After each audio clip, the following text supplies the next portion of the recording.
Halo semuanya, kenalin aku Nina Gania Anggraini dengan NIM 130402241300088 dari Prodi Antropologi Sosial 2024. Kalian pernah dengar nggak sih istilah folklore? Nah, folklore atau cerita rakyat adalah warisan budaya yang hidup dan berkembang dalam masyarakat secara turun-temurun. Bentuknya juga bisa beragam nih.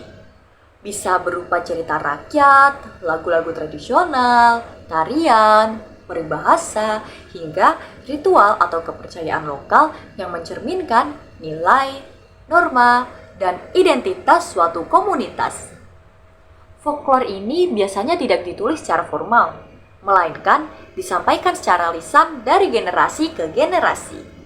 Oleh karena itu, folklore menjadi cerminan kehidupan masyarakat masa lalu, termasuk cara mereka memahami alam, kehidupan sosial, hingga hubungan dengan hal-hal supranatural. Nah, ada nih salah satu contoh folklore yang unik banget yang ada di Kabupaten Demak. Namanya kesenian barongan. Barongan adalah seni pertunjukan tradisional yang menampilkan tokoh utama berupa barong atau makhluk berkepala besar dan berbentuk menyerupai singa atau harimau yang dimainkan oleh seseorang di balik topeng besar. Dalam konteks masyarakat Demak, barongan bukan hanya seni pertunjukan saja, tetapi juga syarat makna mistis dan spiritual. Kesenian ini kerap dipentaskan dalam acara-acara adat seperti sedekah bumi, ruatan, atau perayaan desa sebagai bentuk tolak bala atau ungkapan syukur kepada Tuhan. Gerakan penari barongan yang dinamis diiringi dengan alunan gamelan dan teriakan yang khas menciptakan suasana magis yang membaurkan batas antara dunia nyata dan dunia gaib. Barongan juga diyakini memiliki unsur mitos loh, di mana tokoh-tokohnya mempresentasikan kekuatan baik dan buruk yang selalu hadir dalam kehidupan manusia. Saat pementasan, barongan selalu melibatkan adanya unsur gaib nih teman-teman. Seperti adanya atraksi yang cukup ekstrim, pemanggilan roh untuk memasuki tubuh barongan, hingga ritual doa dengan sesajen dengan tujuan agar pertunjukan diberi kelancaran. Selain itu, menurut narasumber kita yang merupakan salah satu pemain barongan juga menyebutkan bahwa di beberapa daerah memiliki pantangannya sendiri nih saat akan dilaksanakan pagelaran barongan loh. Dan jika pantangan ini tidak diikuti, maka akan terjadi hal-hal yang kurang diinginkan dan mengganggu kelancaran pertunjukan. Nah, untuk kesenian barongan muncul itu sudah dari 500 tahun yang lalu. Tapi untuk dikenal dan disukai masyarakat itu mulai tahun 2000-an. Dulu itu kesenian barongan itu hanya dipentaskan ketika ada adat tertentu, semisal untuk kemarin grup besar atau apa. Tapi untuk sekarang itu barongan sudah merambah ke umum, dalam artian sudah bisa dipertontonkan untuk masyarakat umum. Contoh digunakan ketika ada yang mempunyai hajat seperti khitanan maupun nikahan. Emang dalam seni barongan tuh ada unsur-unsur tertentu dalam kesenian itu? Untuk di Demak, untuk saat ini tuh belum ada pakem tertentu. Dalam arti gini Mbak, di Demak itu tidak ada catatan khusus yang menyatakan bahwa misal barongan Demak itu seperti ini, topeng asli Demak itu seperti ini, itu tidak ada. Seperti contoh kan, seperti kalau Reok Ponorogo itu sudah jelas bentuknya seperti apa, terus tariannya seperti apa, itu sudah jelas. Kalau di Demak itu belum ada kejelasan dan belum ada surat resmi atau surat tertulis, itu tidak ada. Nah, tapi di Demak itu rata-rata menganut, semisal dari segi tarian atau musik itu menganut dari gaya Solo. Oh, berarti dalam pertunjukannya sendiri itu belum ada, istilahnya belum ada syarat-syarat tertulis gitu. Belum ada. Jadi semisal di Demak ada kreasi entah itu tambahan peran atau tambahan di dalam cerita itu nanti ditambah apa, itu bebas. Kalau di Reok Ponorogo itu kan tidak bisa. Itu sudah pakem, misal ada tokoh Klono Sewandono, ada tokoh Singobarong, ada tokoh Dewi Songgolang, itu jelas sudah ada pakemnya. Kalau di Demak itu tidak ada. Jadi seniman Demak bebas mengkreasikan. Soalnya di Demak tidak ada pakem khusus yang menyatakan di Demak itu kesenian barongannya itu seperti ini, fisiknya seperti ini. Itu tidak ada. Terus untuk proses pementasan sendiri tuh ada tahapan khusus nggak sih? Untuk saat ini Mungkin ritual atau apa gitu sebelum tahapan pementasan? khusus tuh mungkin tergantung permintaan yang mendatangkan kita. Semisal Sohibul aja meminta kita hanya mementaskan hanya barongan. Jadi tahapan khususnya mungkin nanti yang pertama pasti selamatan biasanya. Itu wajib. Kita meminta keselamatan, dimana sebelum kita menyajikan suatu barongan, kita biasanya selamatan, di mana semua pemain barongan itu berkumpul, kita berdoa. Setelah itu kita menyajikan barongan yang pertama biasanya tuh ya gending-gending dahulu, di mana itu sebagai cekson atau sebagainya. Terus yang selanjutnya itu tergantung Sohibul aja meminta kita mementaskan itu seperti apa. Berarti nggak ada suatu pakem ya? Tidak dari ada. ke pakemnya ya.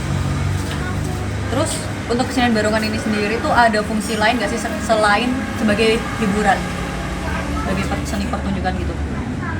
Untuk saat ini sih belum, kalau pengetahuan saya nggak tahu deh, Mbak. Setahu saya yo geser hiburan anjir. Ini ki opo Mbak? Barongan iki sumpah hiburan tok. Nah, kecuali nek wis takon tari pakem lah wi mungkin iso. Tari pakem emang ada? Yo ana kan kok tari gambyong kan ki pembukaan. Tari apa? Nah, untuk barongan ini mungkin gak ono ya. Mungkin saat ini ki hiburan tok. Terus apakah ada di dalam kesenian barongan itu tuh ada suatu hal simbolik gitu nggak sih yang ada makna tersendiri gitu, misal entah topeng atau apa yang punya makna sendiri gitu loh? Untuk makna simbolik sih, sepengetahuan saya barongan itu bisa diartikan sebagai, kalau cerita yang beredar itu barongan itu simboliknya itu sebagai penjajah pada zaman dahulu, Mbak. Jadi di kesenian barongan asli Demak itu meskipun belum mempunyai pakem, itu ada cerita yang dimana itu cerita Batal Blagawangi, yang dimana itu cerita berdirinya kerajaan Demak. Nah itu barongan Demak itu menggambarkan penjajah pada zaman dahulu, dan prajurit Jaran Kepang itu menggambarkan pribumi Indonesia yang melawan barongan, yaitu berpenjajah. Oh, berarti kan, tapi kalau dalam kesenian barongan itu kan istilahnya aku sering lihat itu kalau ada barongan pasti ada Jaran Kepang ya. Itu berarti itu ya emang satu paket tapi satu kesatuan, tapi mereka tuh bentrok. Iya bentrok. Jadi bisa dibilang itu ada tokoh jahat dan tokoh baik. Oke, lanjut. Terus di kesenian barongan ini sendiri tuh ada mitos yang berkembang nggak sih yang masih dipercaya oleh masyarakat sampai sekarang? Ada, mungkin kalau ini nyebutnya Mbak Dinda. Mungkin kalau Mbak Dinda tahu, itu biasanya di barongan itu biasanya ada beberapa orang tua atau sesepuh itu yang mengambil bulu dari barongan, itu biasanya digunakan biasanya buat anaknya. Itu kalau dalam bahasa Jawa itu buat apa sih? Sawanan. Sawanan tuh bisa dijelaskan secara sains itu biasanya seorang anak yang memiliki ketakutan, yang dimana dia terlalu takut dalam barongan, sehingga biasanya anak itu sakit. Dan orang-orang tua pada zaman dahulu itu mempercayai kalau kita membawa mungkin bulu atau apapun yang dari barongan itu ke rumah, itu bisa menolak bala dari barongan tersebut sendiri. Dan itu masih dipercaya sampai sekarang? Masih. Oke. Terus tuh kan aku pernah dengar nih kalau dalam pertunjukan barongan itu tuh ada campur tangan dari kekuatan gaib. Itu tuh benar nggak sih? Kalau Sekarang ini masih diyakini tidak? kalau itu sih, itu menurut saya sendiri ya, Mbak. Tergantung kepercayaan kita sendiri. Anda meyakini ya sudah, Anda tidak meyakini ya sudah. Tapi gini, kita kembalikan dengan pertanyaan. Contoh saja atraksi yang dimana itu melibatkan hal gaib.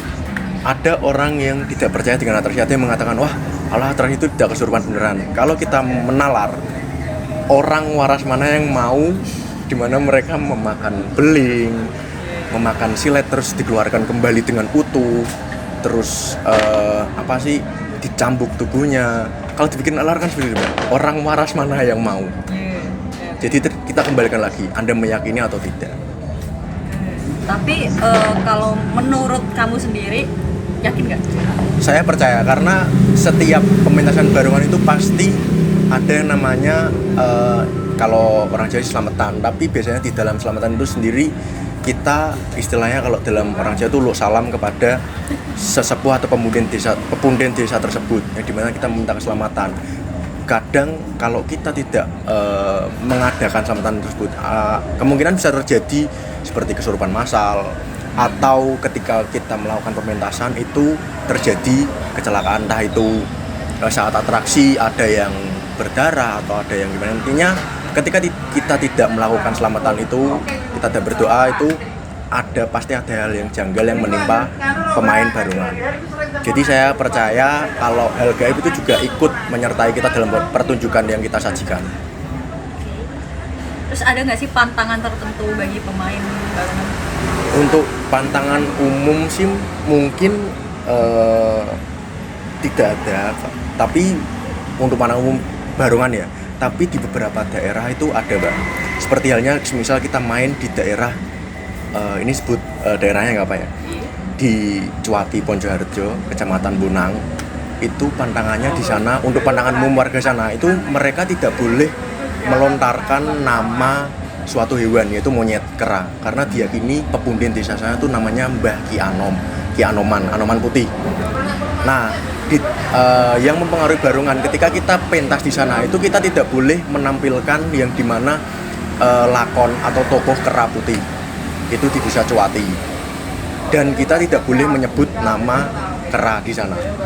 Dan juga di sebelahnya itu ada namanya Dukuh Ndoko. Itu sama juga pantangannya seperti itu, tapi hanya tambahan di sana juga tidak boleh menggunakan properti kuda putih. Pengalaman pribadi saya pernah waktu itu saya menggunakan properti kuda putih di waktu main di desa Ndoko, itu langsung ditegur sama sesepuh desa tersebut, dan akhirnya saya tidak memakai properti tersebut. Kenapa nggak boleh? Ya mungkin di contoh di Cuati itu menghargai pepunden, karena pepunden tersebut itu Mbah Anom. Diyakini kalau mungkin kita menyebut namanya atau kita tetap kekeh menggunakan properti Anoman putih, entah itu orang sana itu percaya mungkin ada beberapa hal yang menimpa sanggar. Wah, seru banget ya lihat langsung barongan dari Demang. Bukan cuma keren, tapi juga penuh makna. Folklore kayak gini tuh bukti kalau budaya kita kaya banget. Jadi, yuk kita jaga dan banggakan bareng-bareng. Thank you yang udah nonton, sampai ketemu di cerita budaya selanjutnya. Bye-bye.